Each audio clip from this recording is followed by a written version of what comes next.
محترم سامعین، السلام علیکم ورحمۃ اللہ وبرکاتہ۔ کتاب و سنت کی اشاعت کے عالمی ادارے دارالسلام کی طرف سے آپ کی خدمت میں تخلیق کائنات اور تخلیق آدم علیہ السلام سے لے کر عیسیٰ علیہ السلام تک تمام انبیاء اور قوموں کا تذکرہ قصص الانبیاء پیش کیا جا رہا ہے۔ اب ہم آپ کو سناتے ہیں سیدنا ایوب علیہ السلام کا قصہ۔ ایوب علیہ السلام انبیاء کی جماعت میں سے ایک ہستی ہیں۔ اللہ تعالیٰ نے صبر کے معاملے میں بطور خاص ان کا تذکرہ فرمایا ہے، لوگوں کے لیے ایک مثال اور نمونہ ٹھہرایا ہے۔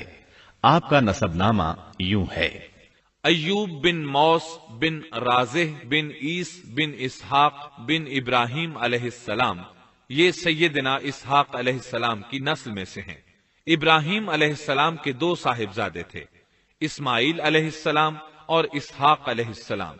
ان کے بعد سب کے سب انبیاء کرام اسحاق علیہ السلام کی نسل سے تھے، سوائے نبی کریم صلی اللہ علیہ وسلم کے۔ آپ اکیلے سیدنا اسماعیل علیہ السلام کی نسل سے ہیں۔ اسحاق علیہ السلام کے بیٹے ہیں یعقوب علیہ السلام۔ انہی یعقوب علیہ السلام کو اسرائیل بھی کہا جاتا ہے۔ اسی نسبت سے بنی اسرائیل کا مطلب ہے یعقوب علیہ السلام کی آل اولاد۔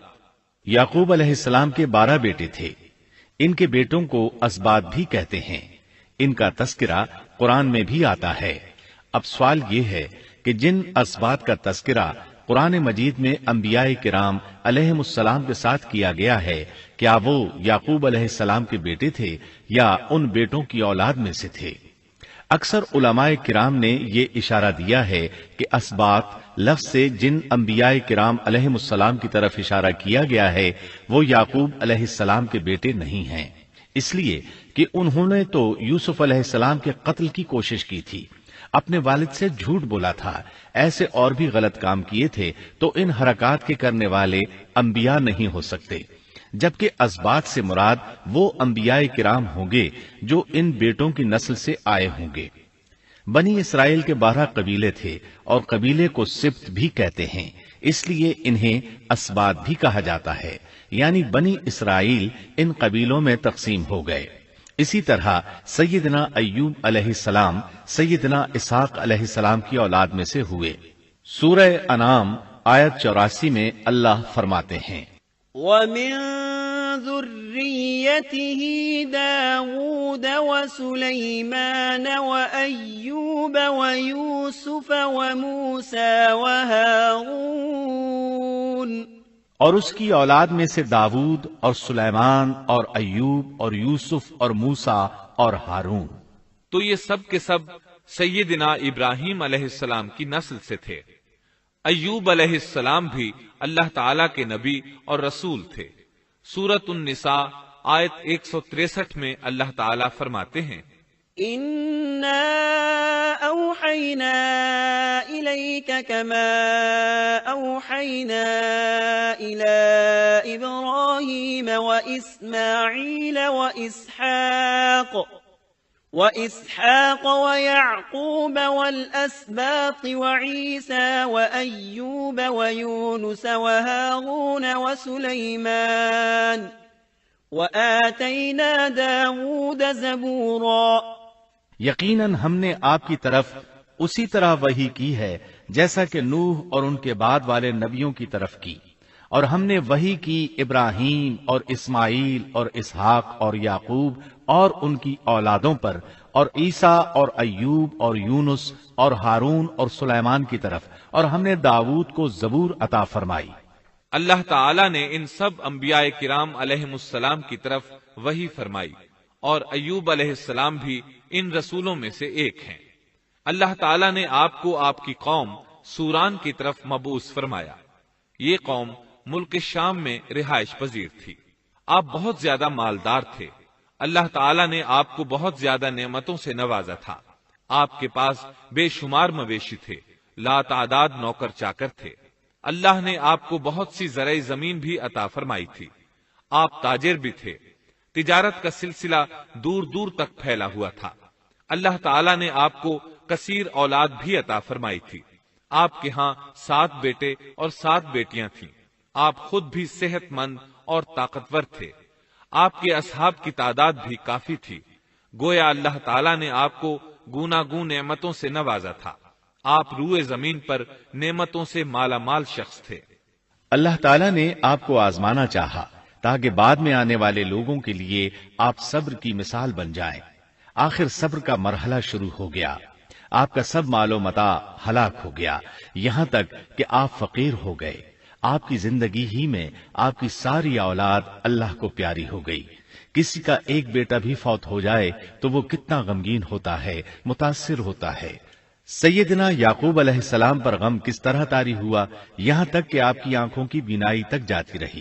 مارے غم کے وہ گھل گئے تھے، جبکہ ان کا کوئی بیٹا فوت نہیں ہوا تھا، اور ادھر 7 بیٹے اور 7 بیٹیاں فوت ہو گئے۔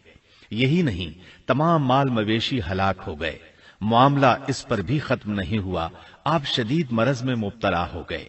بیماری اس قدر شدید تھی کہ آپ چلنے پھرنے سے معذور ہو گئے، اٹھنے کی سکت نہ رہ گئی، یہاں تک کہ آپ کا گوشت گرنے لگا۔ آپ کی آزمائش انتہا کو پہنچ گئی۔ اب آپ کے ساتھی بھی آپ کا ساتھ چھوڑنے لگے۔ انہیں خوف محسوس ہوا کہ کہیں ان کی بیماری انہیں بھی نہ لگ جائے، کہیں یہ کوئی ایسی بیماری نہ ہو جو ایک سے دوسرے کو لگتی ہو۔ اس طرح سوائے 2 کے سب ساتھی آپ کا ساتھ چھوڑ گئے، کوئی آپ کے قریب نہ آتا تھا۔ جو 2 ساتھی ساتھ چھوڑ کر نہیں گئے تھے وہ بھی ذرا دور کھڑے ہو کر بات کرتے تھے۔ آپ کی خدمت کے لیے بس آپ کی بیوی رہ گئیں۔ وہ بہت وفادار بیوی تھی۔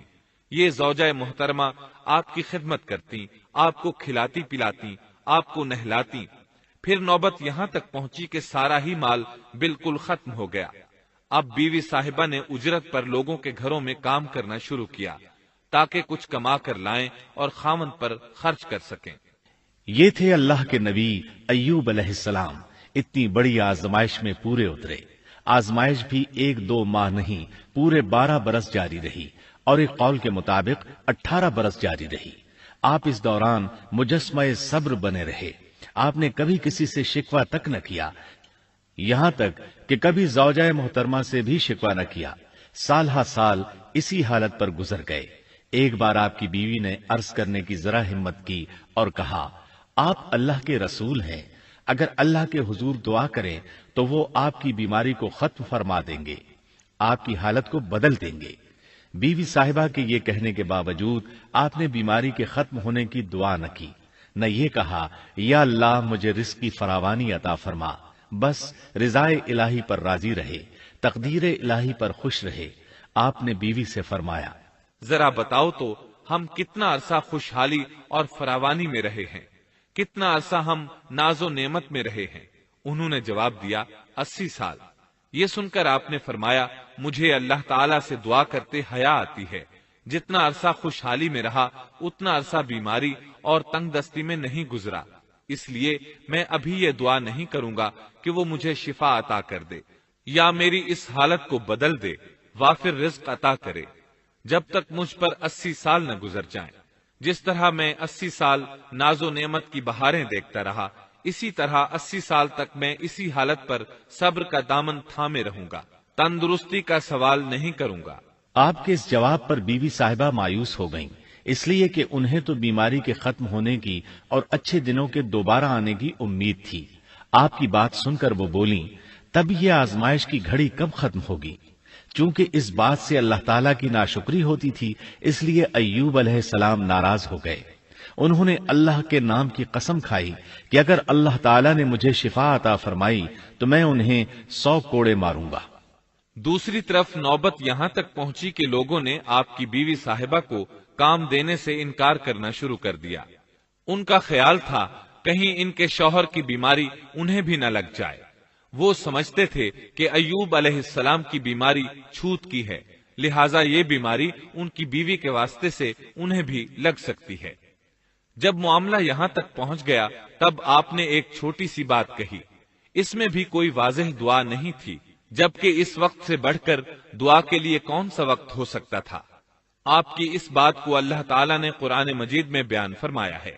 سورہ انبیاء آیت 83 میں ہے، وَأَيُّوبَ إِذْ نَادَى رَبَّهُ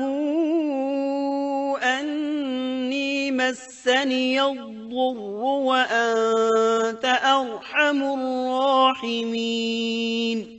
اور ایوب کی اس حالت کو یاد کرو جبکہ اس نے اپنے پروردگار کو پکارا کہ مجھے یہ بیماری لگ گئی ہے اور تو رحم کرنے والوں سے زیادہ رحم کرنے والا ہے۔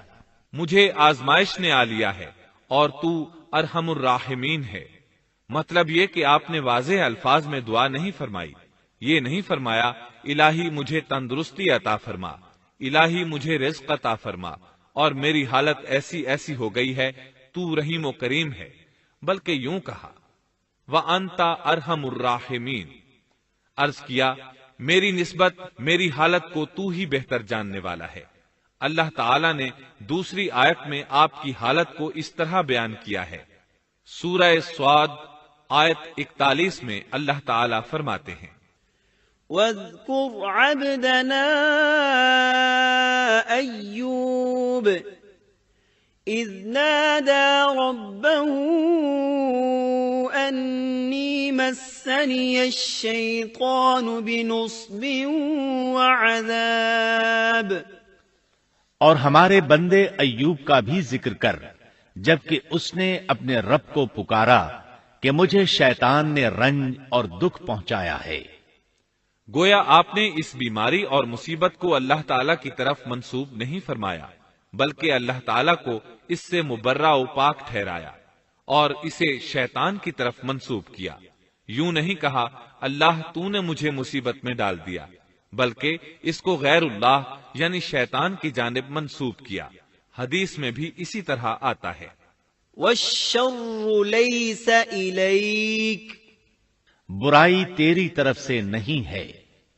آپ نے اپنی حالت کو بھی ایسے ہی پیش کیا اور یوں عرض کیا أَنِّي مَسَّنِيَ الضُّرُّ وَأَنْتَ أَرْحَمُ الرَّاحِمِينَ۔ اللہ تعالیٰ نے آپ کی التجا کو اسی لمحے شرف قبولیت سے نوازا۔ کتنے ہی موقع ایسے آئے تھے کہ اس سے قبل بھی آپ دعا کر سکتے تھے اور وہ قبول ہو جاتی، لیکن آپ نے صبر کا دامن تھامے رکھا۔ اسی لیے مدتوں سے ضرب المثل چلی آ رہی ہے صبر ایوب۔ جب آپ نے اپنے پروردگار سے اس انداز میں دعا مانگی تو اللہ تعالیٰ نے ان سے آزمائش ختم کر دی۔ اللہ تعالیٰ سورہ صاد آیت 42 میں فرماتے ہیں اركض برجلك هذا مغتسل بارد وشراب، اپنا پاؤں مارو، یہ نہانے اور پینے کے لیے ٹھنڈا پانی ہے۔ جب انہوں نے پاؤں زمین پر مارا تو پانی کا چشمہ جاری ہو گیا۔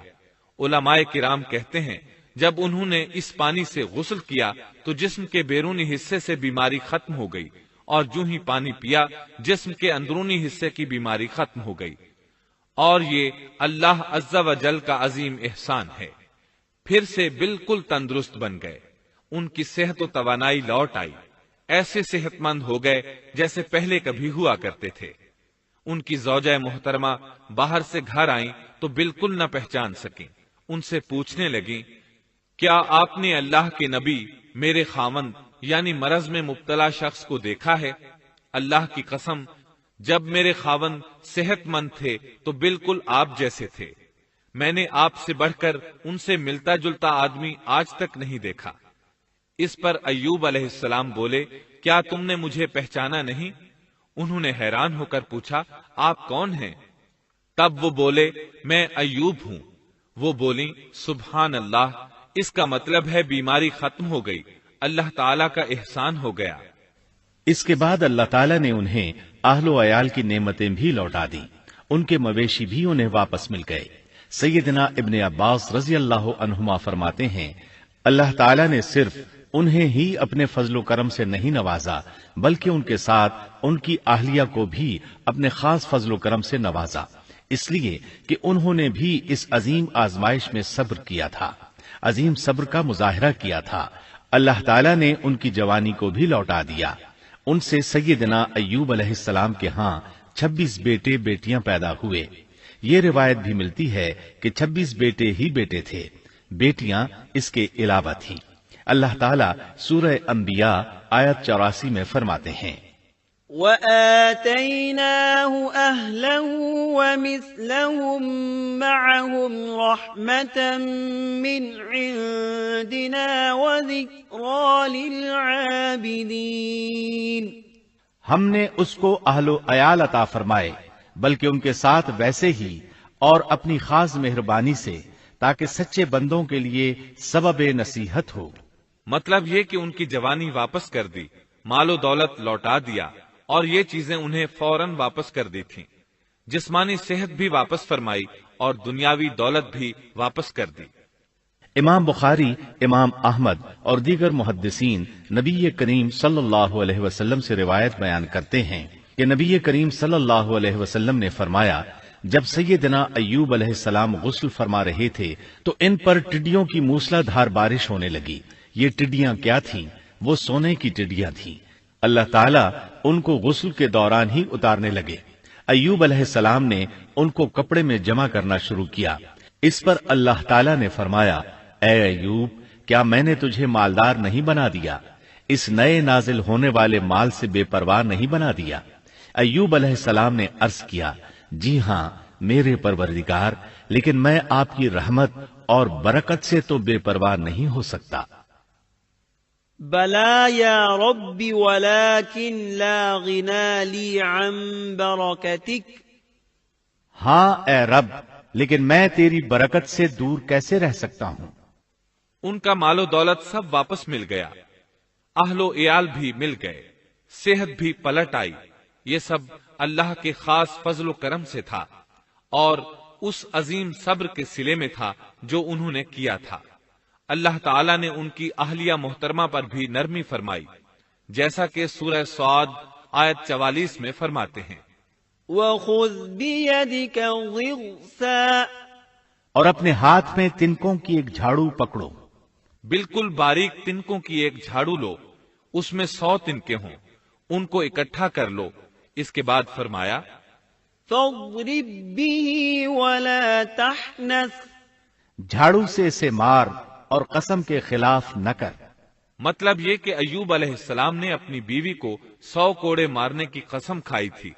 اللہ نے یہ تدبیر سمجھائی کہ 100 تنکوں کا جھاڑو لے کر ایک بار انہیں مارو اور قسم پوری کرو، قسم کی خلاف ورزی نہ کرو۔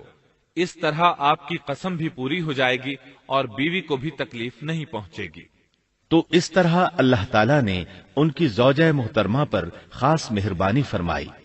اللہ سورہ انبیاء آیت 83 اور 84 میں فرماتے ہیں، وَأَيُّوبَ إِذْ نَادَى رَبَّهُ أَنِّي مَسَّنِيَ الضُّرُّ وَأَنْتَ أَرْحَمُ الرَّاحِمِينَ فَاسْتَجَبْنَا لَهُ فَكَشَفْنَا مَا بِهِ مِنْ ضُرٍّ وَآتَيْنَاهُ أَهْلَهُ وَمِثْلَهُمْ مَعَهُمْ رَحْمَةً مِّنْ عِنْدِنَا وَذِكْرَىٰ لِلْعَابِدِينَ۔ ایوب کی اس حالت کو یاد کرو جبکہ اس نے اپنے پروردگار کو پکارا کہ مجھے یہ بیماری لگ گئی ہے اور تو رحم کرنے والوں سے زیادہ رحم کرنے والا ہے۔ تو ہم نے ان کی سن لی اور جو دکھ انہیں تھا اسے دور کر دیا اور انہیں اہل و عیال عطا کر دیے، بلکہ ان کے ساتھ اپنی مہربانی سے ویسے ہی اور عطا کر دیے تاکہ سچے بندوں کے لیے نصیحت کا سبب ہو۔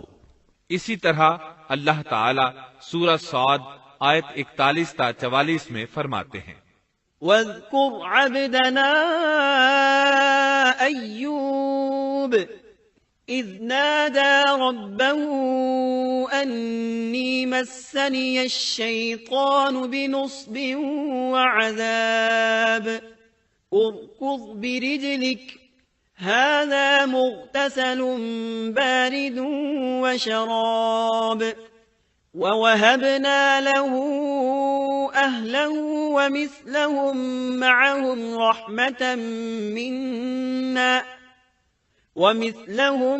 مَّعَهُمْ رَحْمَةً مِّنَّا وَذِكْرَىٰ لِأُولِي الْأَلْبَابِ۔ وَخُذْ بِيَدِكَ ضِغْثًا فَاضْرِب بِّهِ وَلَا تَحْنَثْ إِنَّا وَجَدْنَاهُ صَابِرًا نِعْمَ الْعَبْدُ إِنَّهُ أَوَّابٌ۔ اور ہمارے بندے ایوب کا بھی ذکر کیجئے جب انہوں نے اپنے رب کو پکارا کہ مجھے شیطان نے رنج اور دکھ پہنچایا ہے، اپنا پاؤں مارو، یہ پینے اور نہانے کے لیے ٹھنڈا پانی ہے، اور ہم نے انہیں ان کا پورا کنبہ عطا فرمایا، بلکہ اس کے ساتھ اپنی خاص رحمت سے اور عقل مندوں کی نصیحت کے لیے اتنا ہی اور بھی عطا کر دیا۔ اور اپنے ہاتھ میں تنکوں کی ایک جھاڑو لے کر مار دیں اور قسم کے خلاف نہ کریں، سچ تو یہ ہے کہ ہم نے اسے بڑا صابر بندہ پایا، وہ بہت نیک تھے اور بہت ہی رغبت رکھنے والے تھے۔ یہ ذکر تھا سیدنا ایوب علیہ السلام کا جو اختتام کو پہنچا۔ اب ہم شروع کرتے ہیں یونس علیہ السلام کا قصہ۔ یونس علیہ السلام ایک عظیم اور کریم نبی تھے۔ ان کا قصہ قرآن کریم میں ایک انوکھا قصہ ہے۔ آپ کے والد کا نام متا تھا اور آپ سیدنا ابراہیم علیہ السلام کی نسل سے تھے۔ آپ کا ایک نام ذُنُّون بھی ہے، یعنی مچھلی والے۔ ان-نون کا مطلب ہے مچھلی۔ اسی طرح آپ کو صاحب الحوت بھی کہا جاتا ہے۔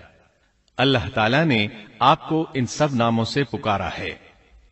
آپ کو ایک عظیم بستی کی طرف مبعوث کیا گیا۔ اس بستی کا نام نینوا تھا۔ یہ عراق کے شمال میں واقع تھی، موصل کے بالمقابل تھی۔ ان دونوں کے درمیان دریائے دجلہ واقع تھا۔ موصل دریائے دجلہ کے کنارے واقع تھا، جبکہ اس کے بالکل سامنے نینوا کی بستی تھی۔ امام ابن کثیر رحمت اللہ علیہ نے نینوا کے بارے میں اور ان آثار و باقیات کے بارے میں لکھا ہے جو ان کے زمانے میں موجود تھیں۔ وہاں کچھ بت تھے جو اوندھے منہ گرے پڑے تھے۔ اللہ تبارک و تعالی نے یونس علیہ السلام کو نینوا کی طرف رسول بنا کر بھیجا۔ سورۃ الصافات آیت 139 میں ہے، وَإِنَّ يُونُسَ لَمِنَ الْمُرْسَلِينَ، اور بے شک یونس رسولوں میں سے تھے۔ آگے اللہ آیت 147 میں فرماتے ہیں، وَأَرْسَلْنَاهُ إِلَى 100,000 أَوْ يَزِيدُونَ، اور ہم نے اسے 100,000 بلکہ اور زیادہ آدمیوں کی طرف بھیجا۔ یعنی ان کی تعداد 100,000 سے زیادہ تھی۔ رہا یہ سوال کہ لاکھ سے کتنے زیادہ تھے، اکثر علماء کرام نے وضاحت کی ہے کہ وہ 100,000 سے قریباً 20,000 زیادہ تھے۔ اس طرح بستی والوں کی تعداد 1,20,000 تھی، اور یہ سب کے سب کفر پر تھے۔ یونس علیہ السلام انہیں سال ہر سال دعوت دیتے رہے، لیکن وہ اپنے کفر ہی پر ڈٹے رہے۔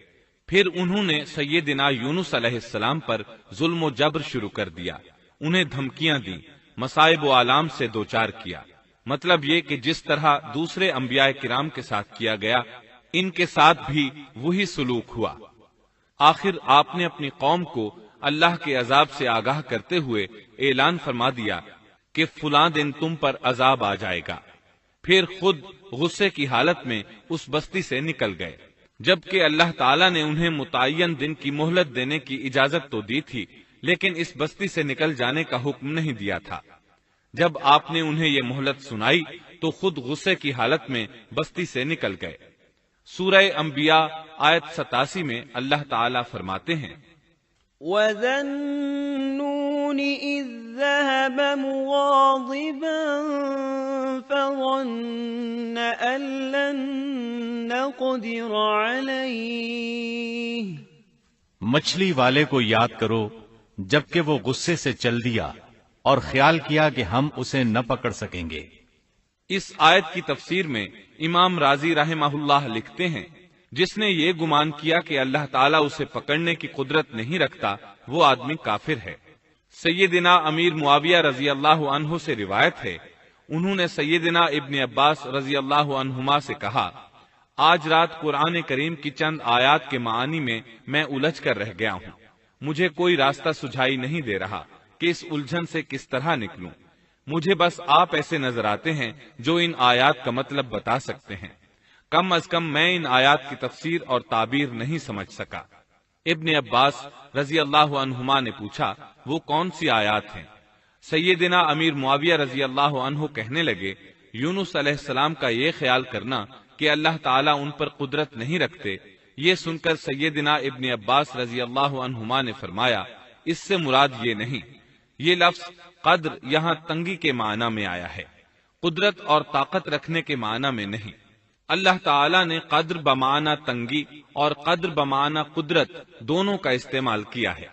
تنگی کے معنی کی مثال سورۃ الطلاق آیت نمبر 7 میں ہے، وَمَن قُدِرَ عَلَيْهِ رِزْقُهُ فَلْيُنْفِقْ مِمَّا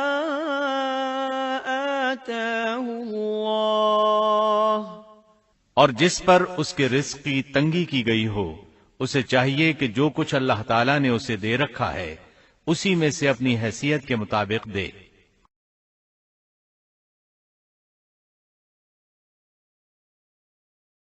تو اس آیت میں بھی یہی معنی مراد ہے کہ انہوں نے گمان کر لیا ہم ان پر تنگی نہیں کریں گے، یعنی ان کا خیال یہ تھا کہ اگرچہ وہ اللہ تعالیٰ کی اجازت کے بغیر نکل کھڑے ہوئے ہیں پھر بھی اللہ ان پر تنگی نہیں کریں گے، کیونکہ وہ اللہ کے ایک معزز نبی اور رسول ہیں، اور ان کی قوم کے لوگ اللہ کی گرفت اور اس کے عذاب کے مستحق ہیں، انہی پر اللہ کا عذاب نازل ہونے والا ہے۔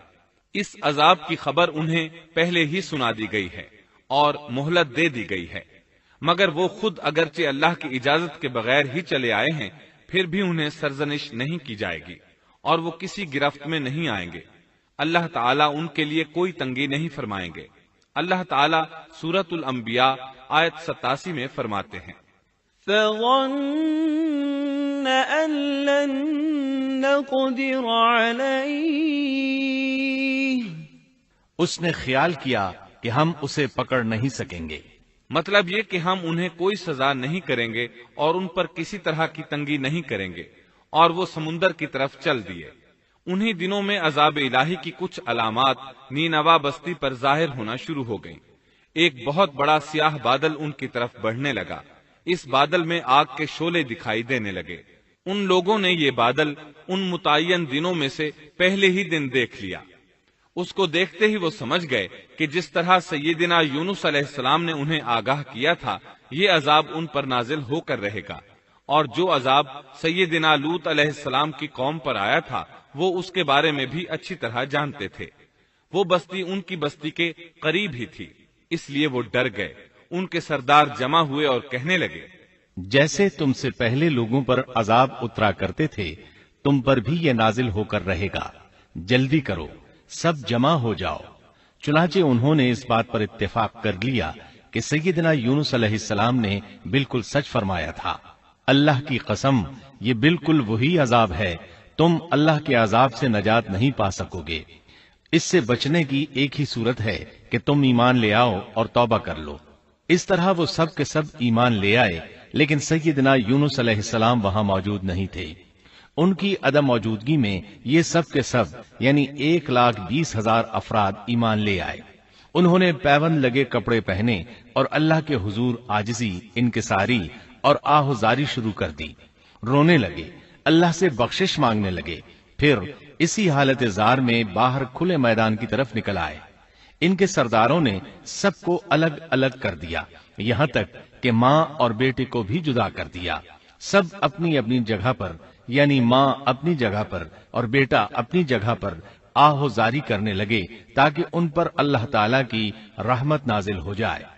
یہ عذاب 3 دن تک ان کے سروں پر منڈلاتا رہا، اور یہ بھی مسلسل آہوزاری کرتے رہے، اپنی عاجزی ظاہر کرتے رہے، معافیاں مانگتے رہے۔ آخر کار اللہ تعالیٰ نے ان پر رحم و کرم فرما دیا اور عذاب کو ان سے پھیر دیا۔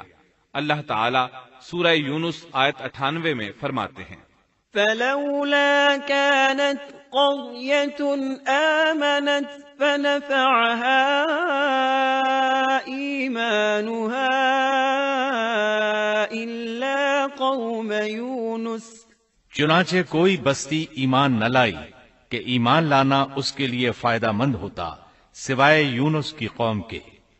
مطلب یہ کہ سابقہ امتوں میں سے کسی کے بارے میں یہ سننے میں نہیں آیا کہ پوری قوم ایمان لے آئی ہو، تمام بستیوں میں ایک بھی بستی ایسی نہیں تھی، بس ایک یونس علیہ السلام کی قوم ایمان لے آئی۔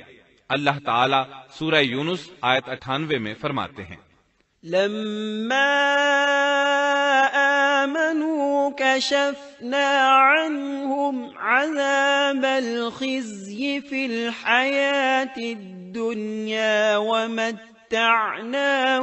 إلى حين۔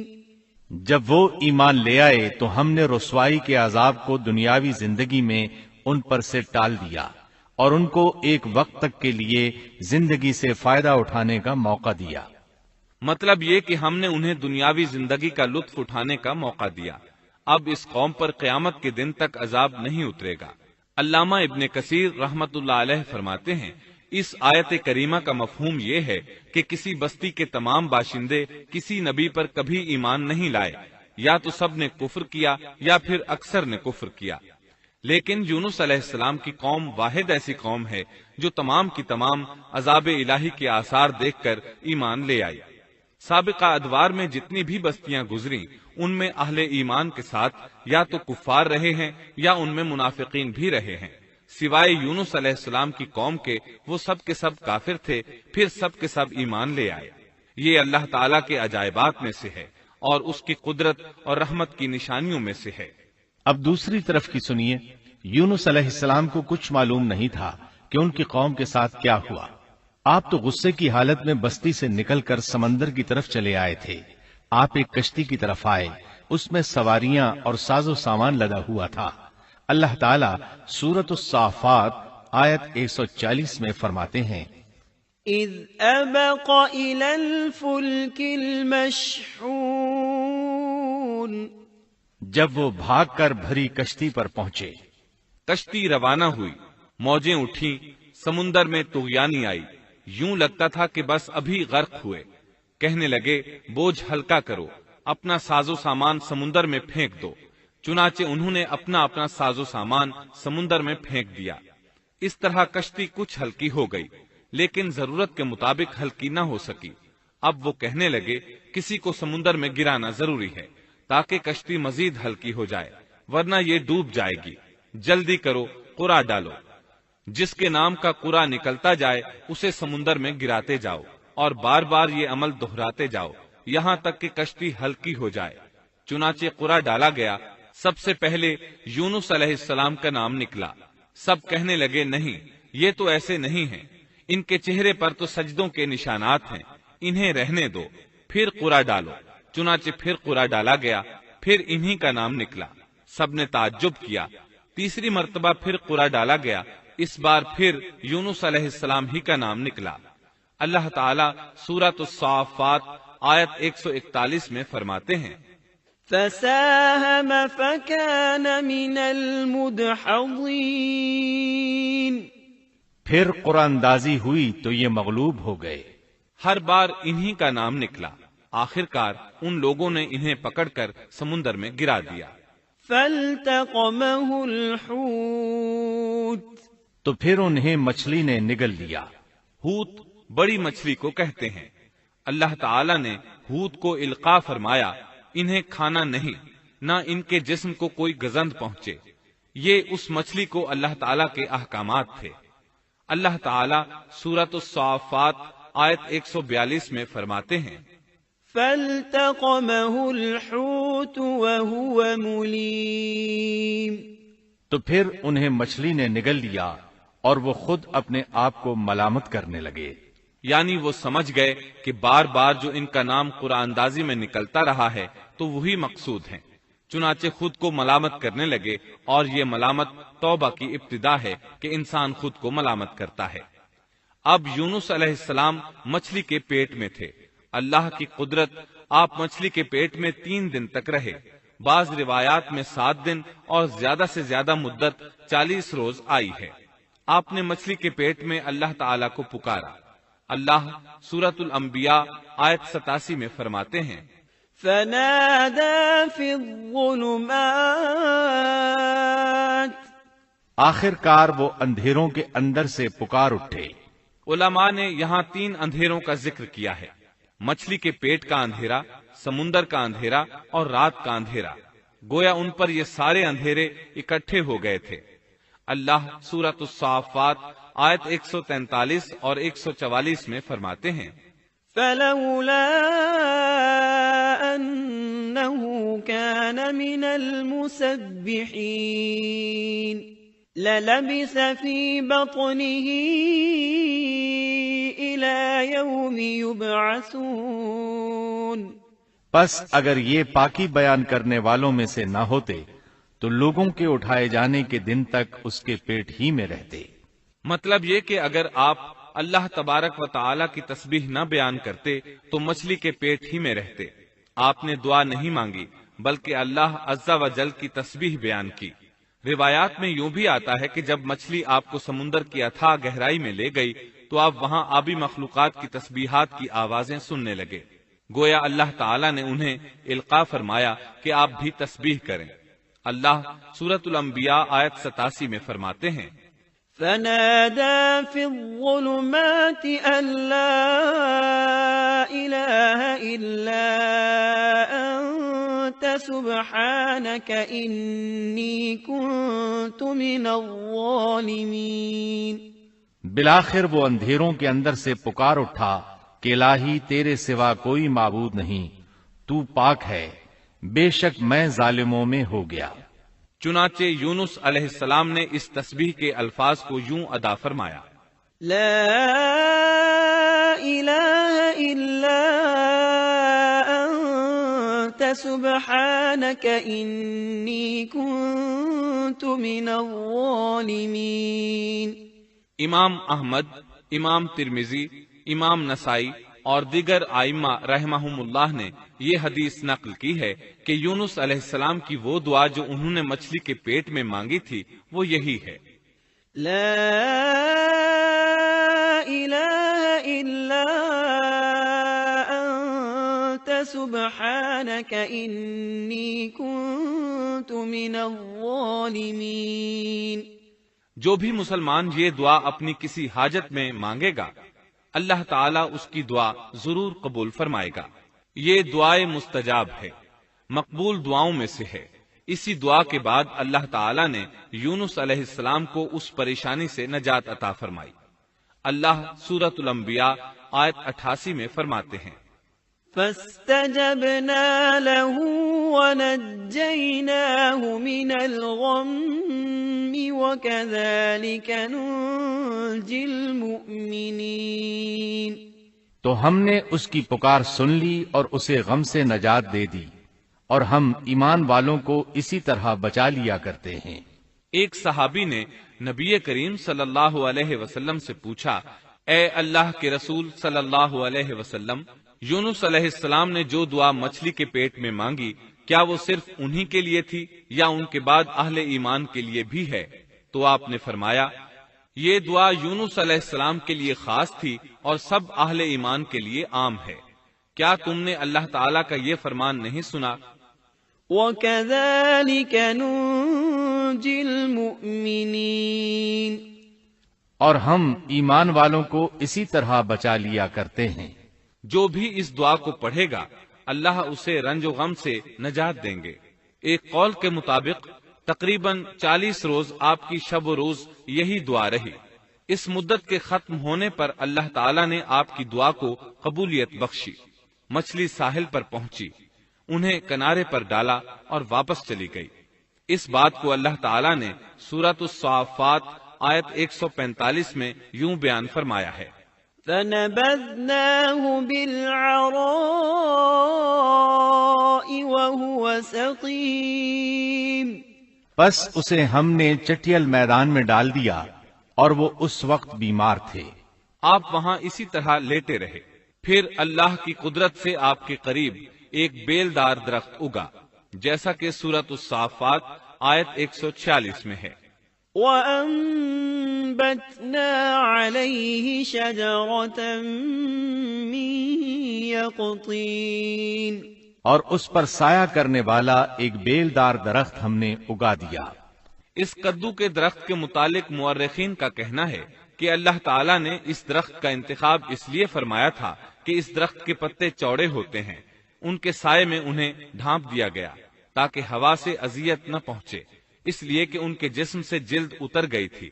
پھر اس درخت سے خوشکن خوشبو بھی آتی تھی، اس خوشبو نے انہیں فرحت بخشی۔ پھر کدو کی خوشبو میں ایک خصوصیت یہ تھی کہ حشرات الارض کو دور رکھتی ہے۔ اللہ تعالیٰ نے انہی خصوصیات کی وجہ سے اس بیلدار درخت کا انتخاب فرمایا تھا تاکہ آپ ہر طرح کی تکلیف سے محفوظ رہیں۔ یہ ہے اللہ کی قدرت، سبحان اللہ۔ اسی طرح مفسرین یہ بھی کہتے ہیں کہ اللہ تعالیٰ نے ان کے پاس ایک پہاڑی بکری بھیج دی، وہ آپ کے قریب آتی اور آپ کے سر کے اوپر اپنی ٹانگیں پھیلائے کھڑی ہو جاتی، اس طرح اس کے تھن آپ کے منہ میں چلے آتے اور آپ ان سے خواہش کے مطابق دودھ پیتے۔ یہ تھا آپ کا کھانا اور پینا۔ رفتہ رفتہ آپ کی حالت بہتر ہو گئی، توانا اور تندرست ہو گئے، پھر آپ اٹھنے کے قابل ہو گئے، اور یہ سب اللہ تعالیٰ کی مہربانی سے ہوا۔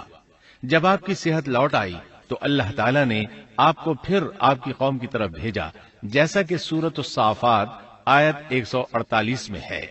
وَأَرْسَلْنَاهُ إِلَى 100,000 أَوْ يَزِيدُونَ فَآمَنُوا فَمَتَّعْنَاهُمْ إِلَى حِينٍ۔ اور ہم نے اسے 1,00,000 بلکہ اور زیادہ آدمیوں کی طرف بھیجا، پس وہ ایمان لے آئے اور ہم نے انہیں ایک زمانے تک عیش و عشرت دی۔ وہ سب کے سب آپ پر ایمان لے آئے تھے۔ اللہ تعالیٰ نے اس قصے کے ذریعے نبی کریم صلی اللہ علیہ وسلم کو اشارہ فرمایا ہے کہ دعوت دیتے ہوئے اکتانا نہیں۔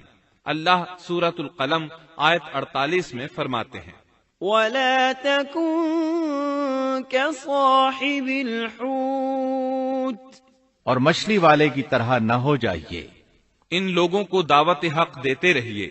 دیکھیے وہ سال ہر سال دعوت دیتے رہے لیکن اکتائے نہیں، ان سے مایوس نہیں ہوئے۔ ان کی پوری بستی میں سے ایک بھی ان پر ایمان نہیں لایا تھا، لیکن جب ان سے مایوس ہو گئے تو انہیں اللہ کے عذاب سے آگاہ کر دیا اور منہ پھیر کر چل دیے تو وہ سب کے سب ایمان لے آئے۔ اللہ تعالی سورۃ القصص آیت 56 میں فرماتے ہیں، إِنَّكَ لَا تَهْدِي مَنْ أَحْبَبْتَ وَلَكِنَّ اللَّهَ يَهْدِي مَنْ يَشَاءُ۔ آپ جسے چاہیں ہدایت نہیں دے سکتے، بلکہ اللہ تعالیٰ ہی جسے چاہتا ہے ہدایت دیتا ہے۔ اس قصے میں بہت بڑا سبق ہے کہ کسی بھی حالت میں اللہ کی رحمت سے مایوس نہیں ہونا چاہیے اور نہ ہدایت کے معاملے میں اپنی ذات پر بھروسہ کرنا چاہیے۔ ہدایت تو بس صرف اللہ تعالیٰ ہی کی طرف سے ہے، آپ کے ذمے تو پیغام حق پہنچا دینا ہے۔ اللہ سبحانہ و تعالیٰ کے ذمے ہدایت سے نوازنا ہے۔ اللہ تعالیٰ نے انہیں پاک صاف بنا دیا، انہیں چن لیا۔ اللہ خود ہی سورۃ القلم آیت 50 میں وضاحت فرماتے ہیں، فاجتباه ربه فجعله من الصالحين۔ اسے اس کے رب نے پھر نوازا اور اسے نیک لوگوں میں کر دیا۔ امام مسلم نے ایک حدیث روایت کی ہے کہ نبی کریم صلی اللہ علیہ وسلم نے فرمایا، لا ينبغي لعبد أن يقول أنا خير من يونس بن متى۔ تم میں سے کوئی شخص ہرگز یہ نہ کہے کہ میں یعنی محمد یونس بن متا سے بہتر ہوں، یعنی یوں نہ کہے کہ میں سیدنا یونس علیہ السلام سے افضل ہوں۔ وہ اس طرح کہ وہ تو اپنی قوم کے ایمان لانے سے مایوس ہو گئے تھے اور میں مایوس نہیں ہوں، اس طرح بالکل نہ کہے، کیونکہ بالآخر اللہ تعالیٰ نے آپ کو چن لیا اور برگزیدہ بنا لیا اور صالحین میں داخل کر لیا۔ اس واقعے میں نبی کریم صلی اللہ علیہ وسلم کو جو ہدایت دی گئی ہے اس کا ذکر سورۃ القلم آیت 41 میں آتا ہے، فاصبر لحكم ربك ولا تكن كصاحب الحوت۔ پس تو اپنے رب کے حکم کا صبر سے انتظار کر اور مچھلی والے کی طرح نہ ہو جا۔ مطلب یہ کہ یونس علیہ السلام کی مانند نہ ہو جائیے جو اپنی قوم کے ایمان لانے سے مایوس ہو گئے تھے۔ یقیناً دین کی دعوت اور حق کے پرچار میں یہ بہت عظیم سبق ہے کہ دائی اللہ کو کبھی مایوس نہیں ہونا چاہیے۔ یونس علیہ السلام کا قصہ ختم ہوا اور اب ہم آپ کو سناتے ہیں ذوالکفل علیہ السلام کا قصہ۔ قرآن عزیز میں ذوالکفل علیہ السلام کا ذکر 2 سورتوں یعنی سورۃ الانبیاء اور سورہ صاد میں آیا ہے، لیکن دونوں سورتوں میں صرف نام مذکور ہے، مختصر و مفصل کسی قسم کے حالات کا کوئی تذکرہ نہیں ہے۔ سورۃ الانبیاء آیت 85 اور 86 میں اللہ تعالی فرماتے ہیں وَإِسْمَاعِيلَ وَإِدْرِيسَ وَذَا الْكِفْلِ كُلٌّ مِّنَ الصَّابِرِينَ وَأَدْخَلْنَاهُ فِي رَحْمَتِنَا إِنَّهُم مِّنَ الصَّالِحِينَ۔ اور اسماعیل اور ادریس اور ذوالکفل یہ سب صابر لوگ تھے، ہم نے انہیں اپنی رحمت میں داخل کر لیا، یہ سب لوگ نیک تھے۔ اللہ تعالیٰ سورہ صاد آیت 48 میں فرماتے ہیں وَاذْكُرْ إِسْمَاعِيلَ وَالْيَسَعَ وَذَا الْكِفْلِ وَكُلٌّ مِّنَ الْأَخْيَارِ۔ اسماعیل، یسع اور ذوالکفل کا بھی ذکر کر دیجئے، یہ سب بہترین لوگ تھے۔ ذوالکفل علیہ السلام کے متعلق جس طرح قرآن مجید نے نام کے سوا کچھ ذکر نہیں فرمایا، اسی طرح نبی اکرم صلی اللہ علیہ وسلم سے بھی ان کے متعلق کچھ منقول نہیں ہے، لہٰذا قرآن و حدیث کی روشنی میں اس سے زیادہ کچھ نہیں کہا جا سکتا کہ ذوالکفل علیہ السلام اللہ کے برگزیدہ نبی اور پیغمبر تھے اور کسی قوم کی ہدایت کے لیے مبعوث ہوئے تھے۔ قرآن و سنت میں اس سے زیادہ سکوت ہے۔ باقی رہا سیر و تواریخ میں ان کا ذکر، تو کافی تفتیش و جستجو کے بعد بھی ہمیں اس سلسلے میں ایسی ٹھوس معلومات نہیں مل سکیں جن کے ذریعے سے ذوالکفل علیہ السلام کے حالات و واقعات پر مزید روشنی پڑ سکے۔ چنانچہ تورات بھی خاموش ہے اور اسلامی تاریخ بھی۔ البتہ ابن جریر رحمت اللہ علیہ نے مشہور مفسر تابعی مجاہد رحمت اللہ علیہ سے ان کے متعلق ایک قصہ نقل کیا ہے۔ اسی طرح امام ابن ابی حاتم نے اسی قصے کے قریب کچھ آثار عبداللہ بن عباس اور ابو موسیٰ اشعری رضی اللہ عنہم سے نقل فرمائے ہیں۔ یہ طویل روایات ہیں۔ ان میں ہے کہ ابن عباس اور ابو موسیٰ اشعری رضی اللہ عنہم فرماتے ہیں کہ ذوالکفل نبی نہیں تھے بلکہ وہ ایک نیک اور صالح آدمی تھے، لیکن ایک تو یہ روایات سند کے اعتبار سے ضعیف ہیں، دوسرا یہ کہ ابن عباس اور ابو موسیٰ رضی اللہ عنہم جیسے جلیل القدر صحابہ اور مجاہد رحمت اللہ علیہ جیسے عظیم تابعی سے یہ ناممکن ہے کہ وہ ذوالکفل علیہ السلام کے متعلق یہ فرمائے کہ وہ نبی نہیں بلکہ ایک نیک مرد تھے۔ شاہ عبد القادر رحمت اللہ علیہ کا موقف ہے کہ ذوالکفل ایوب علیہ السلام کے بیٹے تھے اور انہوں نے اللہ کی خاطر کسی آدمی کی ضمانت دی تھی جس کی پاداش میں ان کو کئی برس قید کی تکالیف برداشت کرنا پڑی۔ چنانچہ شاہ صاحب اپنی تفسیر موضح القرآن میں لکھتے ہیں کہ ذوالکفل ایوب علیہ السلام کے بیٹے تھے، ایک شخص کے ضامن ہو کر کئی برس قید رہے اور اللہ کی خاطر یہ مشقت سہی۔ موجودہ دور کے بعض مفسرین کا خیال ہے کہ ذوالکفل حزقیل علیہ السلام کا لقب ہے۔ ایک دوسرے مفسر کی عجیب و غریب رائے یہ ہے کہ ذوالکفل گوتم بدھ کا لقب ہے، کیونکہ اس کے دارالسلطنت کا نام کفل تھا جس کا معرب کفل ہے، اور عربی میں ذو صاحب اور مالک کے لیے آتا ہے، اور صاحب مال کے لیے ذو مال اور مالک شہر کے لیے ذو بلد کے الفاظ کثرت سے استعمال ہوتے ہیں، لہذا یہاں بھی کفل کے مالک و بادشاہ کو ذوالکفل کہا گیا ہے۔ اس مفسر نے یہ بھی دعویٰ کیا ہے کہ گوتم بدھ کی اصل تعلیم توحید اور حقیقی اسلام ہی کی تعلیم تھی، مگر اس کی موجودہ صورت دوسرے ادیان کی طرح محرف اور مسخ شدہ ہے، لیکن یہ اقوال قیاس و آراء سے زیادہ تاریخی حیثیت سے کوئی وقت نہیں رکھتے۔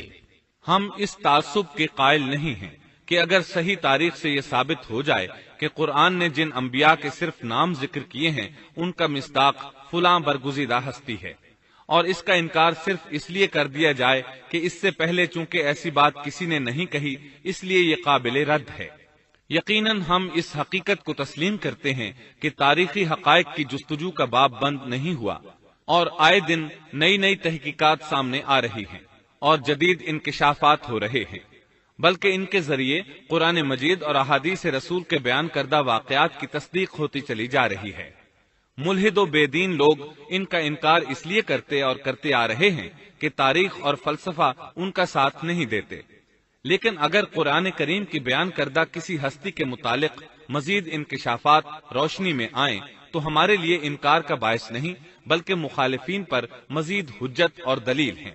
لیکن اس حقیقت کے اقرار کے باوجود اس سے یہ بھی لازم نہیں آتا کہ کسی واقعے کے متعلق کوئی شخص اگر محض اپنے وہم و گمان اور قیاس و انداز سے بے دلیل کوئی بات کر دے تو ضرور اس کو مان لیا جائے۔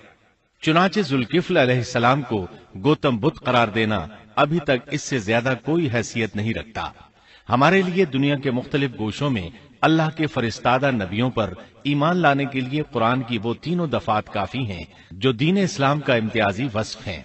سورۃ الفاطر آیت 24 میں اللہ تعالیٰ فرماتے ہیں، وَإِن مِّنْ أُمَّةٍ إِلَّا خَلَا فِيهَا نَذِيرٌ، اور کوئی امت ایسی نہیں ہوئی جس میں کوئی ڈر سنانے والا نہ گزرا ہو۔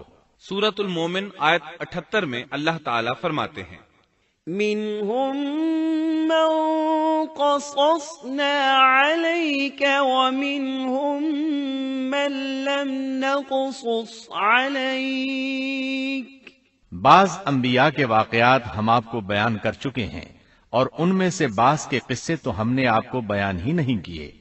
سورۃ البقرہ آیت 136 میں اللہ تعالیٰ فرماتے ہیں، لا نفرق بین احد من رسله، ہم رسولوں میں سے کسی کے درمیان فرق نہیں کرتے۔ اس لیے ایک مومن کا یہ عقیدہ ہونا چاہیے کہ ہم اللہ کے انبیاء میں سے کسی نبی کے درمیان کوئی فرق نہیں کرتے، یعنی تمام انبیاء پر ایمان لاتے ہیں۔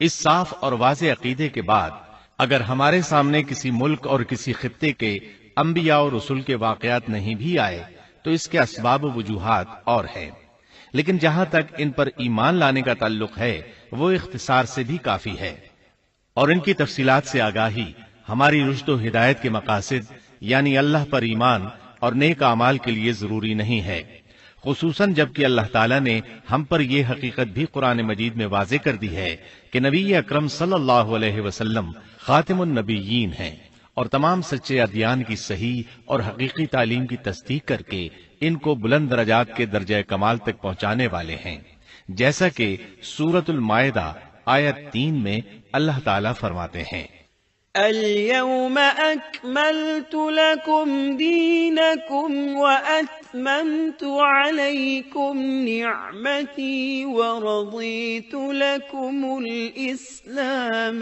دینا، آج میں نے تمہارے لیے دین کو کامل کر دیا اور تم پر اپنا انعام بھرپور کر دیا اور تمہارے لیے اسلام کے دین ہونے پر رضامند ہو گیا۔ خلاصہ کلام یہ کہ ہمیں یہ تسلیم ہے کہ ہندوستان میں بھی اللہ کے سچے نبی اور پیغمبر مبعوث ہوئے، بلکہ سیرت نگاروں کی روایات کے مطابق ابو البشر آدم علیہ السلام اسی ہندوستان کے کسی گوشے میں اتارے گئے، لیکن جب تک قرآن و حدیث کی صراحت یا تاریخ کے صحیح دلائل و براہین سے یہ ثابت نہ ہو جائے کہ ذوالکفل گوتم بدھ کا لقب ہے، محض قیاس و آراء کی بنا پر ہم اس کو تسلیم نہیں کرتے، کیونکہ جس طرح کسی نبی کو نہ ماننا کفر کی راہ ہے، اسی طرح کسی غیر نبی کو نبی تسلیم کرنا بھی باطل ہے۔ شعیب علیہ السلام بھی ایک عظیم نبی تھے، آپ یونس علیہ السلام سے پہلے یا بعد میں تشریف لائے۔ مفسرین اور مورخین کے اقوال اس بارے میں مختلف ہیں۔ آپ عربی النسل ہیں اور مدین بن مدیان بن ابراہیم علیہ السلام کی طرف منسوب ہیں۔ آپ جس شہر میں مبعوث ہوئے اس کا نام مدین تھا، یا پھر یہ اس قبیلے کا نام تھا جو اس بستی میں آباد تھا۔ مدین کا یہ شہر مشہور شہر معان کے قریب ہی تھا، آج کل یہ اردن میں ہے۔ معان قوم لوط کے بحیرہ کے قریب تھا۔ بحیرہ کی حقیقت یہ ہے کہ جب اللہ تعالیٰ نے جبریل علیہ السلام کو حکم دیا کہ لوط علیہ السلام کی قوم پر تباہی نازل کریں، اس بستی کو اوپر اٹھا کر اوندھا گرا دیں، انہوں نے اس بستی کو تہوبالا کر دیا، تہس نہس کر دیا، تو اس بستی کو بحیرہ کہا جانے لگا، یعنی لوط علیہ السلام کی بستی کے کھنڈرات۔ یہ بحیرہ بحر مردار کے قریب ہی واقع ہے۔ سیدنا شعیب علیہ السلام کی قوم ایک کافر اور تاجر قوم تھی، بتوں کی پوجا کرتی تھی اور ڈاکے ڈالتی تھی۔ یہ لوگ تجارتی راستوں پر کھڑے ہو جاتے، تجارتی قافلوں کو اس طرح لوٹتے تھے کہ ہر قافلے سے جبرن 10واں حصہ وصول کر لیتے تھے۔ خود بھی ملاوٹ، ہیرا پھیری اور دھوکہ بازی کے ماہر تھے۔ ملاوٹ تو گویا ان کی گھٹی میں پڑی تھی۔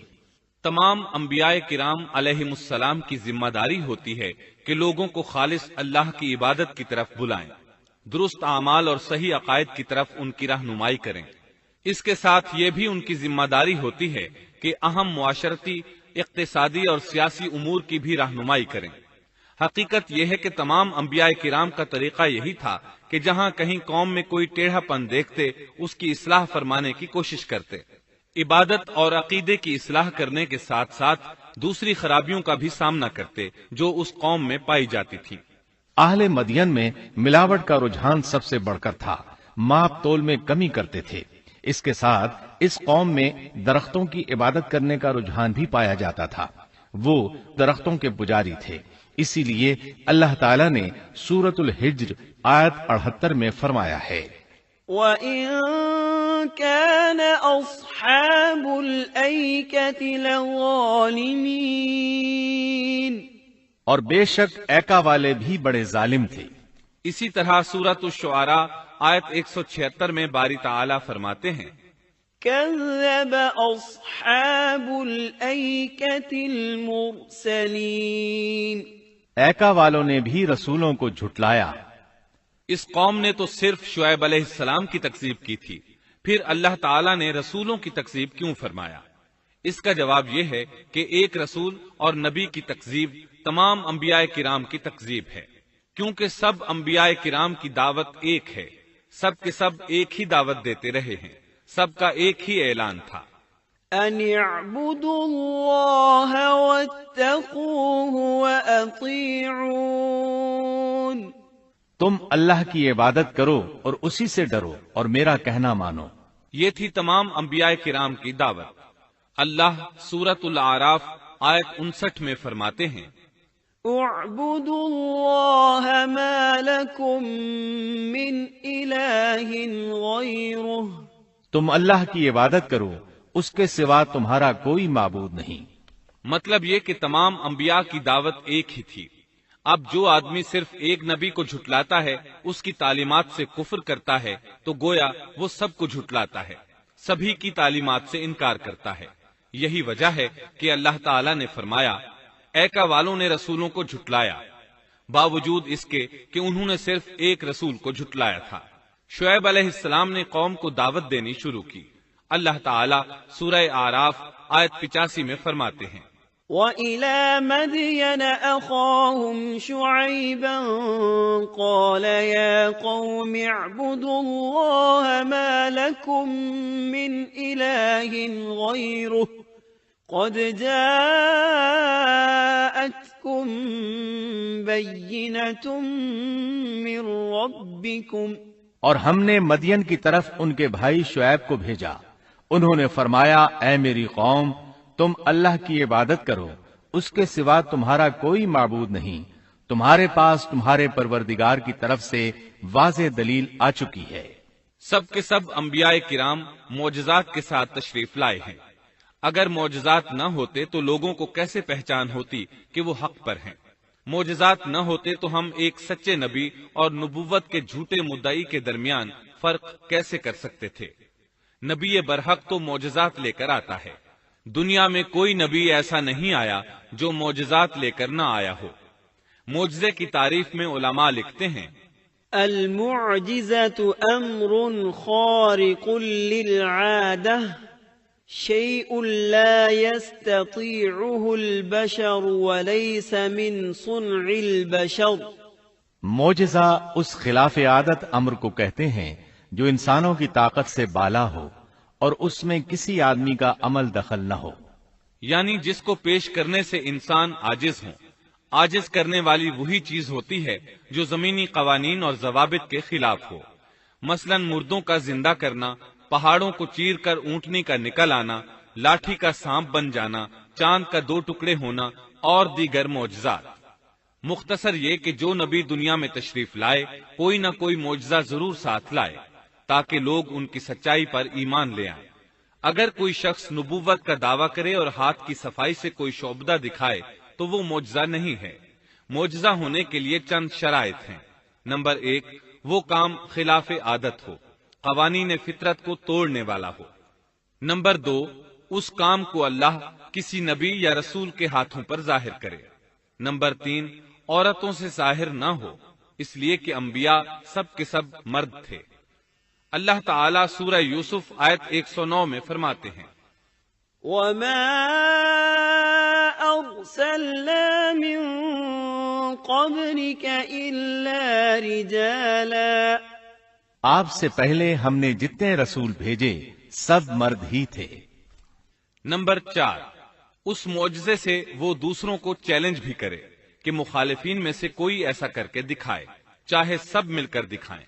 مطلب یہ کہ وہ معجزہ سب کے لیے چیلنج ہو۔ شعیب علیہ السلام نے بھی اپنے معجزے کے ذریعے اپنی قوم کو چیلنج کیا۔ اللہ تعالیٰ ان کی زبان سے سورہ آراف آیت 85 میں فرماتے ہیں، قد جاءتكم بينة من ربكم، تمہارے پاس تمہارے رب کی طرف سے واضح دلیل آ چکی ہے۔ شعیب علیہ السلام ایسے واضح اور روشن امور ان کے سامنے پیش کرتے ہیں کہ جن پر عمل پیرا ہو کر وہ دنیا و آخرت میں فلاح پا سکتے تھے۔ سورۃ الاعراف آیت 85 میں ہے، فَأَوْفُوا الْكَيْلَ وَالْمِيزَانَ وَلَا تَبْخَسُوا النَّاسَ أَشْيَاءَهُمْ وَلَا تُفْسِدُوا فِي الْأَرْضِ بَعْدَ إِصْلَاحِهَا ذَلِكُمْ خَيْرٌ لَكُمْ إِن كُنتُم مُؤْمِنِينَ۔ بس تم ناپ تول پورا کیا کرو اور لوگوں کو ان کی چیزیں کم کر کے مت دو، اور روئے زمین میں اس کے بعد کہ اس کی درستی کر دی گئی فساد مت پھیلاؤ، یہ تمہارے لیے فائدہ مند ہے اگر تم تصدیق کرو۔ اللہ تعالیٰ سورۃ الاعراف آیت 86 میں فرماتے ہیں، وَلَا تَقْعُدُوا بِكُلِّ صِرَاطٍ تُوعِدُونَ، اور تم سڑکوں پر اس غرض سے مت بیٹھا کرو کہ اللہ پر ایمان لانے والوں کو دھمکیاں دو۔ مطلب یہ کہ تمام تجارتی راستوں میں کٹوتیاں کرنے کے لیے نہ بیٹھا کرو، اگر وہ تمہیں رقوم ادا نہیں کرتے تو تم انہیں دھمکیاں دیتے ہو، جیسا کہ سورۃ الاعراف آیت 86 میں ہے، وَلَا تَقْعُدُوا بِكُلِّ صِرَاطٍ تُوعِدُونَ وَتَصُدُّونَ عَن سَبِيلِ اللَّهِ مَنْ آمَنَ بِهِ وَتَبْغُونَهَا عِوَجًا، اور تم سڑکوں پر اس غرض سے نہ بیٹھو کہ اللہ پر ایمان لانے والوں کو دھمکیاں دو اور اللہ کی راہ سے روکو اور اس میں کجی تلاش کرنے میں لگے رہو۔ اللہ تعالیٰ سورۃ الاعراف آیت 86 میں فرماتے ہیں، وَاذْكُرُوا إِذْ كُنتُمْ قَلِيلًا فَكَثَّرَكُمْ، اور اس حالت کو یاد کرو جبکہ تم کم تھے پھر اللہ نے تمہیں زیادہ کر دیا۔ ان کی تعداد بالکل تھوڑی سی تھی، اللہ نے بڑی تیزی سے ان کی تعداد میں اضافہ کر دیا، لیکن جب انہوں نے شعیب علیہ السلام کی بات کو نہ مانا تو ان کا انجام کیا ہوا؟ اللہ تعالیٰ سورۃ الاعراف آیت 86 میں فرماتے ہیں، وَانظُرُوا كَيْفَ كَانَ عَاقِبَةُ الْمُفْسِدِينَ، اور دیکھو کیسا انجام ہوا فساد کرنے والوں کا۔ لوط علیہ السلام کی قوم چونکہ ان کے قریب ہی تھی اس لیے ان کے انجام سے ڈرایا جا رہا ہے۔ قوم لوط کا واقعہ ان کے ہاں مشہور تھا۔ شعیب علیہ السلام کی دعوت کا تذکرہ سورہ ہود آیت 88 میں ہے کہ شعیب علیہ السلام نے اپنی قوم کو مخاطب کر کے فرمایا، ان اريد الا الاصلاح ما استطعت، میرا ارادہ تو اپنی طاقت بھر اصلاح کرنے ہی کا ہے۔ دائی حضرات پر صرف اپنی بساط کے مطابق پیغام پہنچا دینا ہوتا ہے۔ لوگوں کو ایمان لانے پر مجبور کرنا انبیاء اور دائی حضرات کے مشن میں شامل نہیں ہے۔ اللہ تعالی سورۃ الغاشیہ آیت 22 میں فرماتے ہیں، لست علیہم بمسیطر، آپ ان پر محاسب نہیں ہیں۔ مطلب یہ کہ آپ انہیں ایمان لانے اور راہ راست پر چلانے کے لیے مجبور نہیں کر سکتے۔ آپ کے ذمے یہی امر ہے کہ آپ ان کی اصلاح کرنے کی کوشش کریں۔ سورہ ہود آیت 88 میں ہے، ان اريد الا الاصلاح ما استطعت وما توفيقي الا بالله عليه توكلت واليه انيب۔ میرا ارادہ تو اپنی طاقت بھر اصلاح کرنے کا ہی ہے، میری توفیق اللہ ہی کی مدد سے ہے، اسی پر میرا بھروسہ ہے اور اسی کی طرف میں رجوع کرتا ہوں۔ جب شعیب علیہ السلام نے انہیں ان باتوں کی طرف دعوت دی تو انہوں نے کفر کیا، آپ کو جھٹلایا، بلکہ یوں کہنے لگے، قالوا يا شعيب أصلاتك تأمرك أن نترك ما يعبد آباؤنا أو أن نفعل في أموالنا ما نشاء۔ انہوں نے جواب دیا کہ اے شعیب، کیا تیری نماز تجھے یہی حکم دیتی ہے کہ ہم اپنے باپ دادوں کے معبودوں کو چھوڑ دیں اور ہم اپنے مالوں میں جو کچھ چاہیں اس کا کرنا بھی چھوڑ دیں؟ آج بھی بعض لوگوں کا یہی حال ہے، وہ سمجھتے ہیں دین کا مطلب ہے مسجدوں کی حد تک عبادت کر لو، سیاسی اور معاشرتی زندگی میں دین کی کوئی ضرورت نہیں سمجھتے، ان معاملات کو دین سے الگ چیز تصور کرتے ہیں، کہتے ہیں بس جی یہ تو دنیا کے مشاغل ہیں۔ یہی حال تھا شعیب علیہ السلام کی قوم کا۔ سورہ ہود آیت 87 کے آخر میں ہے، إنك لأنت الحليم الرشيد۔ تو بڑا ہی باوقار اور نیک چلن آدمی ہے۔ مطلب یہ کہ انہوں نے مذاق کے انداز میں ان سے کہا، تو بڑا عقل مند ہے، کیوں ناراض ہوتا ہے؟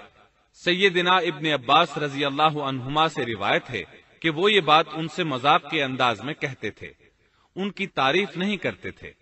پھر شعیب علیہ السلام نے ان الفاظ میں سمجھایا، وَيَا قَوْمِ لَا يَجْرِمَنَّكُمْ شِقَاقِي أَن يُصِيبَكُم مِّثْلُ مَا أَصَابَ قَوْمَ نُوحٍ أَوْ قَوْمَ هُودٍ أَوْ قَوْمَ صَالِحٍ وَمَا قَوْمُ لُوطٍ مِّنكُم بِبَعِيدٍ۔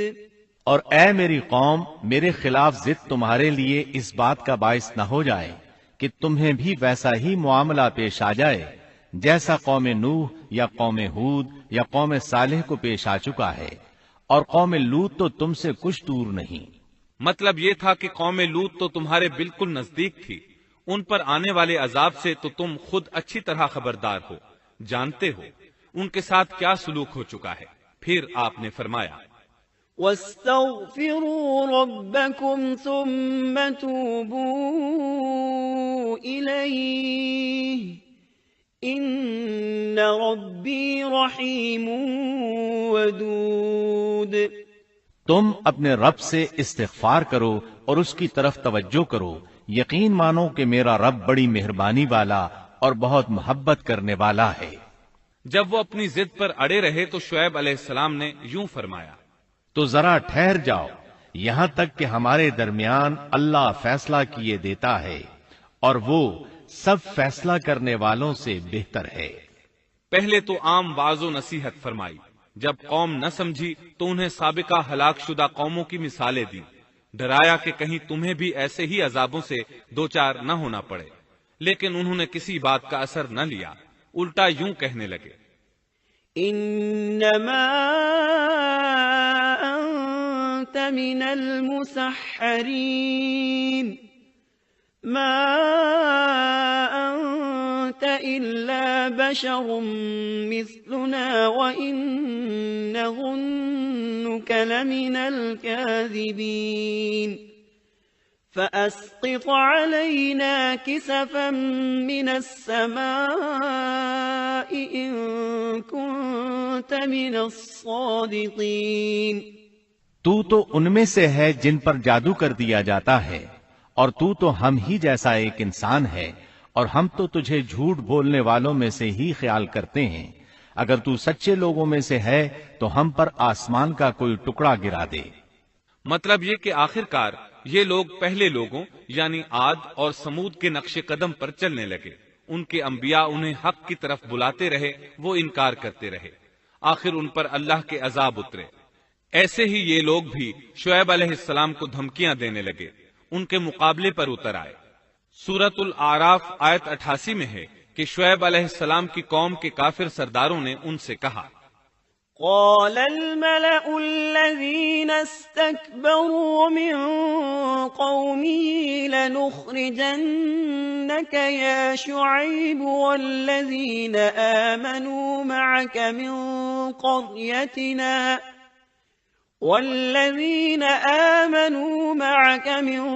قريتنا أو لتعودن في ملتنا قال أولو كنا كارهين۔ ان کی قوم کے متکبر سرداروں نے کہا، اے شعیب، ہم آپ کو اور جو آپ کے ہمراہ ایمان والے ہیں انہیں اپنی بستی سے نکال دیں گے، یا یہ کہ تم ہمارے مذہب میں پھر آ جاؤ۔ شعیب نے جواب دیا، کیا ہم تمہارے مذہب میں آ جائیں؟ گو ہم اس کو مکروہ ہی سمجھتے ہوں۔ قوم کے سردار تکبر کرتے ہوئے مزید کہنے لگے کہ اگر تو اپنی دعوت پر اڑا رہا تو ہم تجھے مدین سے نکال دیں گے۔ جواب میں شعیب علیہ السلام نے کہا، اگر عذاب سے بچنا ہے تو میری بات مان لو۔ انہوں نے نہ صرف آپ کی بات ماننے سے انکار کر دیا بلکہ ان کا مذاق بھی اڑانے لگے۔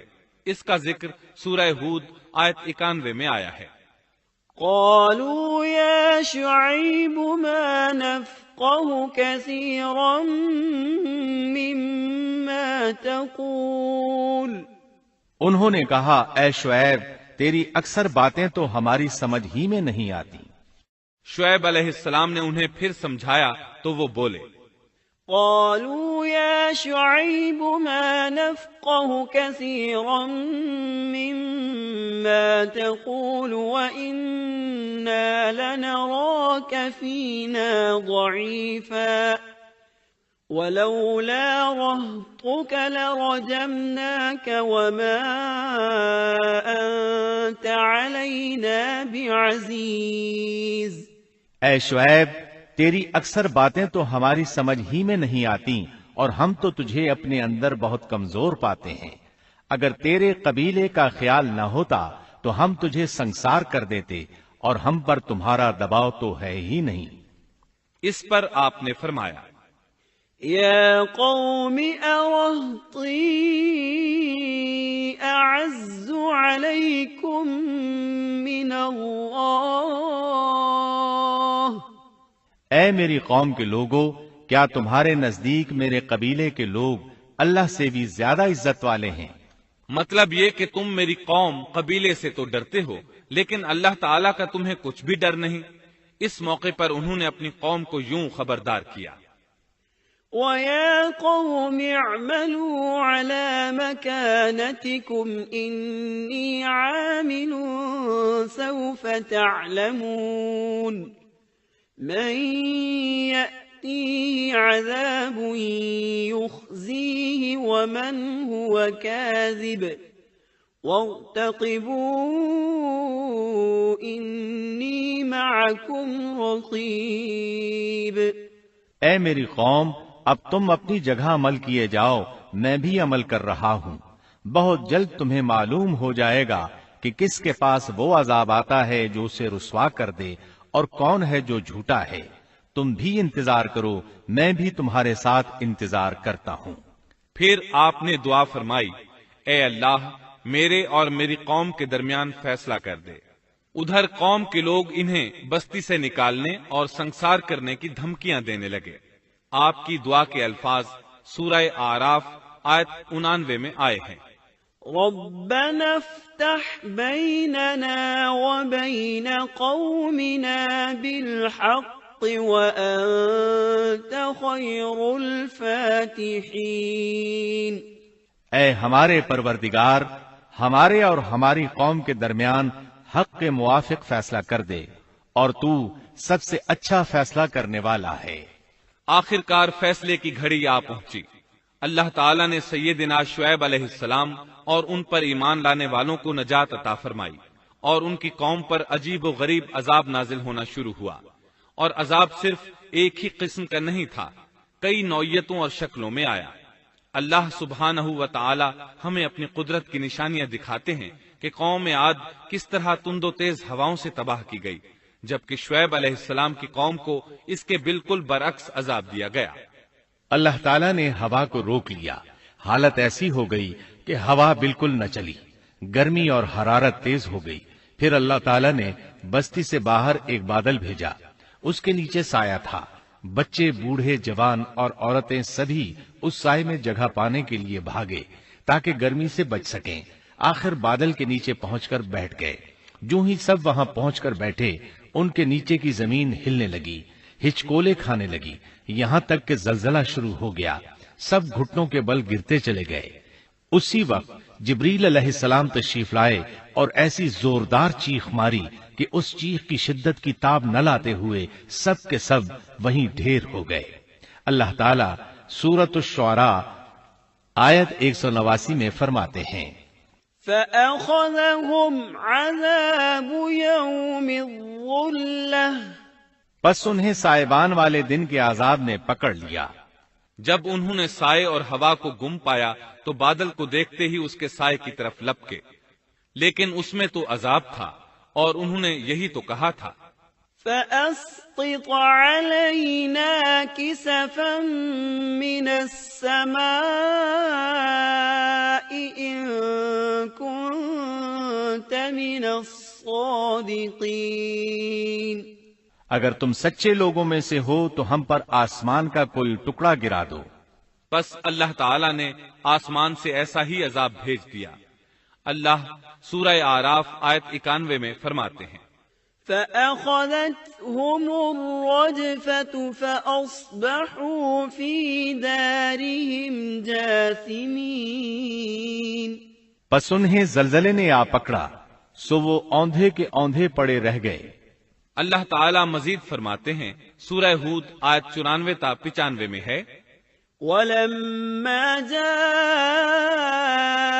أَمْرُنَا نَجَّيْنَا شُعَيْبًا وَالَّذِينَ آمَنُوا مَعَهُ بِرَحْمَةٍ مِّنَّا وَأَخَذَتِ الَّذِينَ ظَلَمُوا الصَّيْحَةُ فَأَصْبَحُوا فِي دِيَارِهِمْ جَاثِمِينَ كَأَن لَّمْ يَغْنَوْا فِيهَا أَلَا بُعْدًا لِّمَدْيَنَ كَمَا بَعِدَتْ ثَمُودُ۔